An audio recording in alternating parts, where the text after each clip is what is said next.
Class 10th हम लोग math पढ़ रहे हैं। मैथ में प्रश्नावली कितना सोल्व करने जा रहे हैं? प्रश्नावली 5.2 के हम लोग केमा क्वेश्चन हल करने जा रहे हैं। 18वां क्वेश्चन। केमा क्वेश्चन है जी? 18वां क्वेश्चन। आइए इसको देखिए बढ़िया से। कहता है कि किसी एपी के चौथे और 8वें पदों का योग कितना है? 24 है, ठीक है। तथा 6वें और 10वें पदों का योग, 6ठे और 10वें पदों का योग कितना है? 44 है। इस एपी के प्रथम 3 पद ज्ञात करना है। प्रथम कितने पद ज्ञात करना है? 3 पद ज्ञात करना है। आइए हम सबसे पहले इसमें कहेंगे हल कहेंगे। दिया क्या है आपको? तो चौथे और 8वें पदों का योग, चौथे और 8वें पदों का योग। तो सबसे पहले आप कहो यहाँ पे क्या कहोगे? चौथे पद को डिनोट किस करेंगे? A4 है ना, A4 प्लस 8वें पद को क्या कहोगे आप? हाँ, A8। और दोनों का योग कितना है? 24 है। दोनों का योग 24 हो गया है ना। इसको आप कह दो कोची, समीकरण फर्स्ट कह दोगे। चलो इससे पहले आप निकाल लो, इसको कह लो। तो A4 का हम लोग कोची कहेंगे? A प्लस में 3D और फिर प्लस, फिर इसको क्या कहोगे? 7D बराबर में 24। तो आप ए जुटेगा तो क्या हो जाएगा? 2A 7 3 10 D बराबर में 24 है ना। यहाँ पे आप 2 कॉमन ले लीजिए, तब बच जाएगा कोची A प्लस में 5D और बराबर में 24। 2 से काट दो तो के बार में कट जाएगा?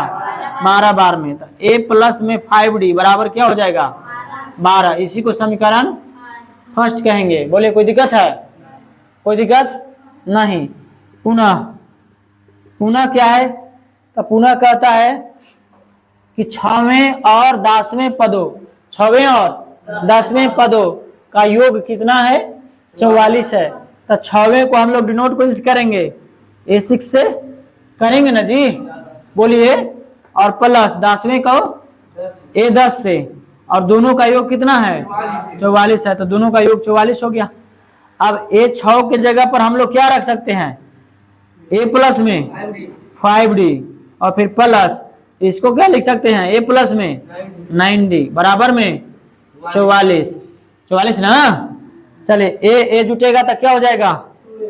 2A है ना।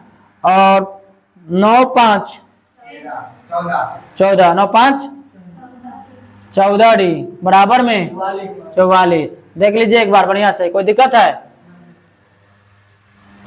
9 5 कितना हो गया? 14। चलिए अब यहाँ पे भी कॉमन कितना है? 2 है। तो बच क्या जाएगा? A प्लस में 60D और बराबर में 44। आप काट दोगे तो के बार में कट जाएगा? 22 बार में। हाँ, 22 गुना 44। तो A प्लस में 7D बराबर क्या हो जाएगा? 22। अब इसको समीकरण कितना मान लेंगे? सेकेंड। अब कहेंगे समीकरण फर्स्ट तथा, हाँ, समीकरण फर्स्ट तथा सेकंड से। तो समीकरण फर्स्ट में आपका है A प्लस में 5D बराबर में 12, यही ना जी। फिर है A प्लस में 7D बराबर में 22। घटाने पर चिन्ह क्या हो जाएगा? हाँ, घटाने पर चिन्ह प्लस है तो और प्लस है तो A से क्या हो जाएगा? कट जाएगा। 7 में से 5 जाएगा -2D। इधर घटाइए बराबर में -10 ना। चलिए माइनस से माइनस कट जाएगा, इसलिए D बराबर 10 कहाँ जाएगा? ऊपर, और 2 नीचे। 2 5 10, यानी D बराबर कितना आ गया? 5। बोलिए यहाँ तक किसी को दिक्कत? यानी D का मान कितना आ गया? 5 आ गया। कोई दिक्कत है जी? नहीं। अब कहेंगे कि D का मान समीकरण फर्स्ट में रखने पर, D का मान समीकरण फर्स्ट में, हाँ, फर्स्ट में रखने पर। तो समीकरण फर्स्ट है A प्लस में 5D है ना जी। A प्लस में 5D बराबर में 12। तो A का A लिखेंगे प्लस 5 गुना D के मान 5 बराबर में 12। तो A 5 25 बराबर में 12। तो A बराबर क्या हो जाएगा? 12 माइनस 25 घट जाएगा तो माइनस 13। कह रहा था कि एपी के प्रथम 3 पद ज्ञात कीजिए। प्रथम 3 पद, तो एक पद हमको ज्ञात हो गया कितना, -13। तो हम लोग जानते हैं, यहाँ पे लिख दीजिए एपी के प्रथम 3 पद, कह दीजिए यहाँ पे ऐसे, यहाँ ए बराबर इतना आ गया ना, ऐसे बोल दीजिए कि एपी के प्रथम 3 पद, तो क्या हो जाएगा, ए फिर ए प्लस में डी फिर ए प्लस में 2d, यही ना। तो ए का मान आपको कितना है, -13, फिर इसको लिखेगा -13 और प्लस डी का मान 5 है ना, कॉमा ए का मान -13 और डी का मान 5 है ना जी। तो आप इसको हो गया वो -13 और 13 में से 5 जाएगा -8, फिर क्या हो जाएगा आपका 5 दूनी के 10 में से 13 जाएगा -3, यही हो जाएगा एपी के प्रथम 3 पद और यही हो जाएगा आपका आंसर। चलिए क्या है, 20वां क्वेश्चन है, क्वेश्चन नंबर 20वां है ना, प्रश्नावली 2 के अंतिम क्वेश्चन है ना। देखिए कहता है रामकली ने किसी वर्ष के प्रथम सप्ताह में 5 रुपया की बचत की।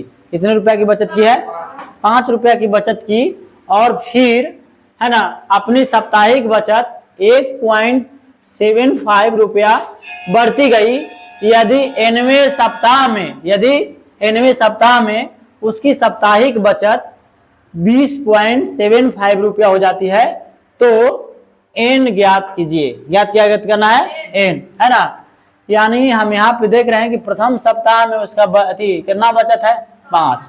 यानी हम डायरेक्ट कहेंगे हल बराबर, यहाँ पे लइकन के दिक्कत क्या होता है कि sir A D A N कहाँ से लिख देते हो आप। रामकली ने किसी वर्ष के प्रथम सप्ताह में, कौन से सप्ताह में, प्रथम सप्ताह में 5 रुपया की बचत की है, यानी 5 रुपया की है प्रथम सप्ताह में, इसलिए हम प्रथम पद यहाँ पे कहेंगे प्रथम पद। तो प्रथम पद को डिनोट को जिसे ए से, तो ए बराबर कितना है 5, ए बराबर कितना है 5, है ना। अपनी साप्ताहिक बचत से इतना रुपया बढ़ती गई, यानी डी यानी सारवंतर कितना हो जाएगा 1.75, बात समझे। अगर यही हम चर्चा किए तो यहाँ कितना हो जाती है, इसको अंतिम हो जाता है 20.75, यानी उसकी साप्ताहिक बचत जो है वो हो जाता है 20.75। यानी कहने का मतलब है कि ए एन जो इसका हो जाएगा वो 20 पॉइंट कितना हो जाएगा 75। कौची ज्ञात करना है, एन ज्ञात करना है, तो एन बराबर क्या कहेंगे हम, वाट। एन बराबर वाट। बोले यहाँ तक किसी को दिक्कत है, नहीं। जब दिक्कत नहीं है आपको तो चलो आओ मैं कहूं यहाँ पे आपको कि एक फॉर्मूला हम लोग जानते हैं, वी नो डैट हम लोग जानते हैं कि क्या जानते हैं, ए एन बराबर क्या जानते हैं, ए प्लस में एन -1 इंटू डी। ए के जगह पर क्या है जी 5 है, ए एन के जगह पर क्या है 20.75, फिर क्या है प्लस एन -1, डी का मान कितना है 1.75, यही ना है। चलिए इसको कैलकुलेशन कीजिए, तो यहाँ पे हम लिखेंगे 20.75 माइनस क्या हो जाएगा 5 बराबर 1.75 एन माइनस में 1.75, क्या यही होगा। किसी को यहाँ तक दिक्कत है, नहीं। अब आप घटा दो, तो 5 माइनस करेंगे तो कितना हो जाएगा, 5 माइनस करेंगे तो हो जाएगा 15.75, ये ना होगा जी।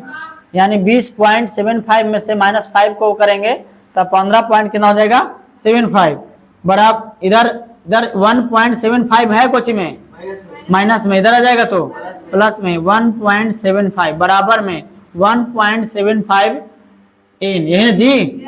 चलिए ये हो जाएगा, जोड़ दीजिए तो 5 5 10 की 0, 7 7 14 1 15, हाथ में 1, 5 और 1 6, 6 कितना हो जाएगा 7 और 1 की 1 हो, यानी कि 17.50 बराबर क्या हो जाएगा 1.75 एन। कोई दिक्कत नहीं, इसलिए एन बराबर तो 1 7 1.50 ऊपर जाएगा और ये कहाँ जाएगा, नीचे 1.75। यहाँ तक किसी को दिक्कत है? नहीं। जब कोई दिक्कत नहीं है तो मैं इधर पेज ले लेता हूँ, तो यानी यहाँ पे मैं ले लूँ तो यहाँ पे इसको हम कह सकते हैं, जो यहाँ पे है आपका बराबर 17.50 है जी, और फिर आपका 1 पॉइंट में 75। तो इसको आप क्या करेंगे, इसको आप कह दो, तो पॉइंट के बाद के गो अंक, एगो अंक है जी, 2 गो, तो यहाँ पे लिख दो 17, 50 और यहाँ भी लिख दो 175। पॉइंट के बाद 2 गो अंक, 2 गो ऊपरे 0, पॉइंट के बाद 2 गो अंक तो 2 गो नीचे 0। ये डबल 0 से डबल 0 क्या हो जाएगा, कट जाएगा। यहाँ पे हो जाएगा 175, यानी कि कट जाएगा 10 बार में, बात समझे। यानी कि n बराबर कितना आ जाएगा आपको, 10, n बराबर आ जाएगा 10। यही हो जाएगा आपका आंसर, आप समझे, यानी n बराबर हो जाएगा 10।